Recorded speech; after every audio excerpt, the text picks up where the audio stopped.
예, 마태복음 24장 시작하면서 1절에서 제자들이 헤롯이 유대인들의 환심을 사기 위해서 지은 헤롯 성전, 예루살렘 성전을 아름답다고 자랑하자 예수님께서 돌 하나도 돌 위에 남지 않고 다 무너뜨리우리라 이렇게 심판을 경고하고 있습니다. 물론 이 말씀에는 예수님 몸이 성전이라는 것도 복층적으로 부조하고 있지만 말입니다.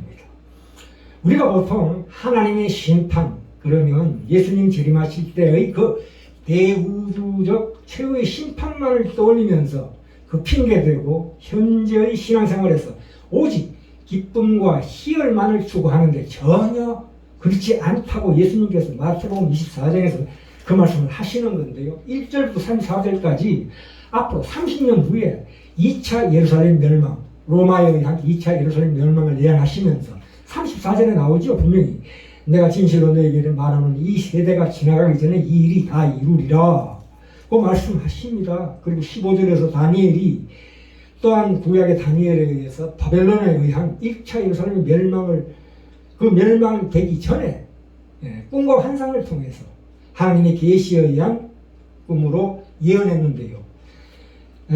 거기에 로마에 의한 2차 예루살렘 멸망과 또 더 나아가서 앞으로 최후 심판까지 예언하지 않았습니까?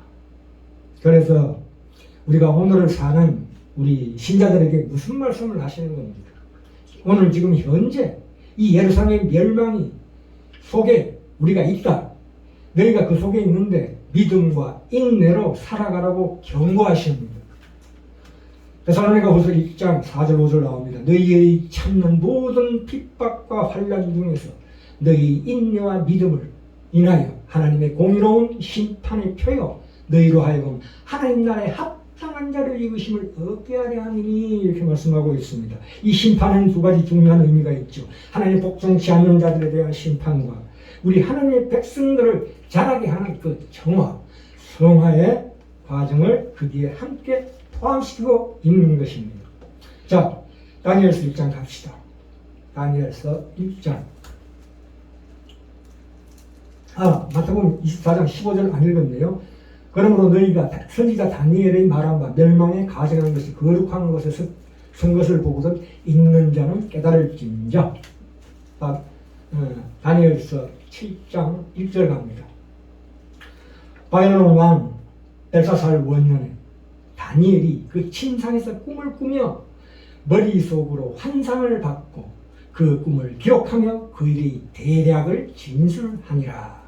이 한글 개역에서는 뇌 속으로 이상을 받고 그 꿈을 기록하며 그 일의 대략을 진술하니라 이렇게 말하고 있습니다. 여기서 이상이라는 것은 정상적인 경험과 지식과 다른 상태를 얘기하고 있습니다. 이상이라는 것이. 여기 말하자면 환상이죠. 그리고 여기 보시면 대략이라는 말이 나옵니다.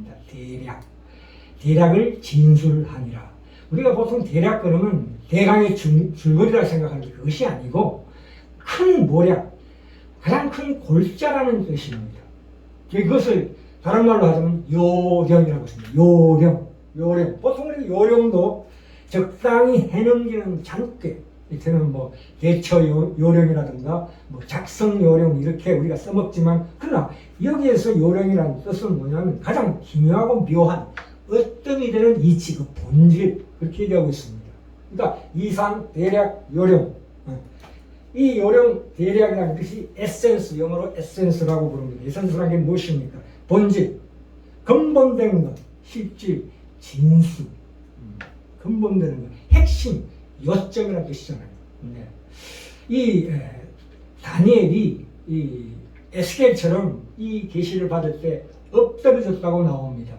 7장 28절에 나오죠. 28절. 그 말이 이에 그친지라 나 다니엘은 중심이 번민하였으며 얼마나 마음에 격동이 나서 번민하였으며 내 낯빛이 변하였다고 나옵니다. 그리고 8장 27절에도 이에 나 다니엘이 혼절하여 기절했답니다. 기절하여 수위를 앓다가 며칠을 앓다가 일어났대요. 이렇게 증언하고 있습니다. 이 대락이라는 말이 큰 모략, 큰 줄거리라고 이해하셔야 합니다. 자, 이 꿈은 단수입니다. 하나의 꿈 안에 이상이 여러 개가 들어갈 수 있어요. 이상은 복수입니다. 이 다니엘은 자기 꿈의 골자를 여기에 소개하고 있는 것입니다. 그가 뇌 속으로 이상을 받았다. 마음 속으로, 머리 속으로 환상을 받았다는 것은 그가 초자연적인 계시를 하나님께 받되 이 인간의 마음에 명백한 활동을 가지고 받았다는 것입니다. 하나님께서 다니엘에게 알리고자 하신 것을 거의 맑고 안정된 마음 속에서 꿈으로 알도록 하신 것입니다. 계시록에 보시면 사도 요한이 받은 계시도 그와 같습니다. 계시록 1장 10절에 보시면 주의 날에 내가 성령에 감동하여 내 뒤에서 나는 나팔 소리 같은 큰 음성을 들으니, 성령에 감동한다는 것은 하나님의 부르시는 소리를 들을 때에 그러니까 온전한 정신으로 받았다는 거예요. 보통 우리가 이런 꿈꾸는 상태와 같이 취한 듯이 몽롱하게 받는 게 아니라는 거죠. 그래서 예전에 사무엘도 하나님의 부르시는 소리를 들었고, 이게 엘리가 나를 부르는가 하여서 그를 찾아갔으나 그것이 하나님의 음성임을 이제 받았죠. 그래? 그런 경우가 있습니다. 바울이 삼층천에 갔을 때도 그렇습니다. 그 고린도후서 12장 2절에 나오지요. 몸 안에 있었는지 몸 밖에 있었는지 나는 모르거니와 말할 수 없는 말을 내가 확실하게 들었으니, 이렇게 나옵니다. 그러니까 자기 자신을 비판하는 어떤 능동적인 의식을 가진 상태에서 하나님의 계시를 들었다는 것입니다. 그것이 보통 신비주의자들이 얘기하는 어떤 신인 합의, 어떤 주관적인 어떤 노력의 산물이거나 아니면은 비몽사몽 중에 보통 영매자들이 그러죠. 영매자들이 그렇게 얘기합니다. 참 신을 봤는데 환상 중에 그 얼굴이 너무나 친절하게 항상 웃으면서 조금도 무섭지 않더라. 마치 불상 웃는 불상처럼, 그렇게 얘기하는 것은 오류입니다. 하나님의 계시를 받는 자는 다 하나같이 엎드러지고 기절하지만 그러나 그 정신만큼은 또렷하게 하나님의 계시를 듣고 판단하는 그 성경적인 원리가 거기에 있습니다. 계시를 받는 자가 성령의 지배 아래 있으면서도 그 자식은 전혀 잃지 않고 그 영감을 오류 없이 자세하게 받아 적었다는 것입니다. 또한 많은 사람 가운데 있을 때도 하나님의 계시를 받는 경우가 있었습니다. 에스겔서 8장에도 나오고요, 출애굽기 4장에도 나오고 있습니다. 이거는 결코 우리가 노력해서 신인 합의를 이루는 것이 아닙니다. 계시록 1장에 나오죠. 7 금촛대 사이에 인자 같은 이가 서 계시는데 17절 내가 볼 때 그 발 앞에 엎드려 죽은 자 같이 되매라고 나옵니다. 예수님의 그 영광과 권위를, 그 위엄을 본 뒤에 온전히 있을 사람이 누가 있겠습니까? 그래서 참으로 예수님의 그 영광과 위엄을 본 뒤에 기절하였다, 죽은 듯이 되었다는 표현을 많이 쓰고 있습니다. 자, 이제 다니엘서 다시 갑시다. 7장. 자, 여기 보니까 2절에 다니엘이 진술하여 가로되 내가 밤에 이상을 보았는데 하늘에 내 바람이 큰 바다로 몰려 불더니, 이 내 바람이 큰 바다로 몰려 불더니 이렇게 나옵니다. 내 바람이라는 것은 하나님의 말하자면 권세입니다. 그것이 이 내 나라를 지키는 어떤 영적인 존재, 선한 천사들의 세력이라고 볼 수도 있습니다. 그리고 여기에 보시면 바다라고 나옵니다. 바다는 하나님을 반대하는 이 세상을 비유하고 있습니다. 그리고 그 속에서 큰 짐승 넷이 바다에서 나왔다는데 그 모양이 각각 다르다고 나옵니다. 그 큰 짐승, 이 짐승이라는 것도 세상 나라들을 비유합니다.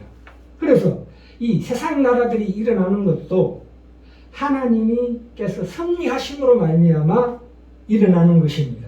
물론 이 세상 나라들은 짐승과 같아서 하나님 나라를 반대하며 성도들을 핍박합니다. 이 바벨론에서 해방될 날이 멀지 않은 때에 이 이 다니엘이 이 계시를 보았습니다. 그러면서 유대인들이 이 바벨론에서 해방될지라도 또다시 그들 앞에는 환란이 다가오고 있다는 것을 계시하고 있는 것입니다. 끊임없이 하나님이 이스라엘을 치십니다. 왜요? 정화시키고 성화시키기 위해서입니다. 심판 속에 포함된 중요한 신앙의 내용입니다. 그러니까 신자들은 이 세상에서는 언제나 평안이 없는 줄을 알아야 합니다. 안심이 없습니다. 신앙생활의 모든 영적인 싸움이 예비되어 있는 것입니다. 그러나 거기서 우리가 위로를 받을 수 있는 것은 그런 험악한 나라들을 일으키시며 주장하시는 이가 하나님이심을 알기 때문입니다. 그래서 우리는 안심할 수 있습니다. 자, 4절부터 7절 사이에 네 짐승이 나옵니다. 그 네 짐승이 누구냐 하면 첫째는 사자, 그 다음에 곰, 표범, 그 다음에 열불 달린 짐승이 나옵니다. 이 느부갓네살 왕의 꿈하고 비슷하지요. 그때는 신상이 나옵니다. 신상이라는 것은 머리는 정금이요, 가슴과 팔은 은이요, 그다음에 복부와 넓적다리는 노시요, 종아리는 철이다. 이게 똑같은 그 환상입니다. 지금 본 사자, 곰, 표범과 열불 달린 짐승의 환상을 보았는데 이것은 다 역사적으로 실제했던 어떤 나라입니까? 바벨론, 페르시아, 그 다음에 그리스, 헬라, 그 다음에 로마 아닙니까? 그것을 통해서 상징된 앞으로의 역사의 진행과 종말에 관한 계시였습니다. 그래서 신상의 제사, 신상의 계시에서는 뜨인돌이 무엇입니까? 하나님의 능력으로 세워진 이 메시아 왕국을 의미합니다. 이 뜨인들이 와서 그 신상을 무너뜨렸는데 이 다니엘서 7장에 나오는 이 네 짐승으로 되어 있는 이 환상에서는 인자가 와서 저들을 파괴합니다. 13절 봅시다. 내가 또 밤 이상 중에 보았는데 인자 같은 이가 하늘 구름을 타고 와서 옛적부터 항상 계신 자에게 나와 그 앞에 인도되네. 그에게 권세와 영광과 나라를 주고 모든 백성과 나라들과 각 방언하는 자로 그를 섬기게 하였으니 그 권세는 영원한 권세라 옮기지 아니할 것이요 그 나라는 패하지 아니할 것이니라. 여기서 인자란 말이 있는데요. 다니엘서의 인자라는 표현은 마지막 심판을 주도하시는 하나님의 사자를 얘기하는데 이것은 바로 예수 그리스도를 의미합니다. 인자, 사람의 자식이다. 예수를 일컫는 말인데요. 구세주 예수 그리스도의 그 초월적인 신의 성품, 신성과 동시에 그 인간성을 강조한 이름입니다. 인자란 말이. 그렇죠? 자, 그리고 이 바벨론, 페르시아, 그리스, 로마로 대변되는 이러한 짐승들은 오늘날의 무엇입니까? 세상의 풍조들이나 그 정신들을 의미합니다. 그 배경에 있는 이 세상의 원리들을 내용으로 삼고 있는 이 세상의 풍조나 그 거짓 사상들을 의미하고 있습니다. 이 인자라는 표현은 이 다니엘서의 예언을 배경으로 하고 있습니다. 마태복음도 10장에도 나오지요. 인자가 오리라. 그러니까 이것은 심판자의 이미지입니다. 1차적으로 분명히 최종 심판을 가리키는 것입니다. 우리가 이 십자가라고 했을 때, 십자가는, 이 두 가지 중요한 국면이 있습니다. 그것은 뭐냐면, 구원이라는 것은 하나님의 백성을 구별하는 거지. 그렇지 않은 자를 심판하는 것과 함께 있습니다. 이미 심판이 일어난 것입니다. 구원과 동시에 반드시 기억해야 되는 것이 심판의 또 다른 국면이다. 이렇게 이해하셔야 합니다. 예수님은 죽음을 이기시고 부활하셨고 하늘 보좌 우편에 앉으셨습니다. 그래서 성령님이 오셨죠. 하나님께서 이 세상을 책망하시고 심판하심을 증명하는 것이 성령님의 오심입니다. 죄의 가장 큰 특징이 무엇입니까? 하나님을 배척하고 스스로가 책임을 지기로 살기로 한 이 세상의 특성이 그 특징 아니겠습니까? 그렇기 때문에 그 죄라는 그 특성 속에는 반드시 자멸하는 멸망하는 그 성질이 내포되어 있다는 것입니다. 시한폭탄같이 착착착착 지나가는 것입니다.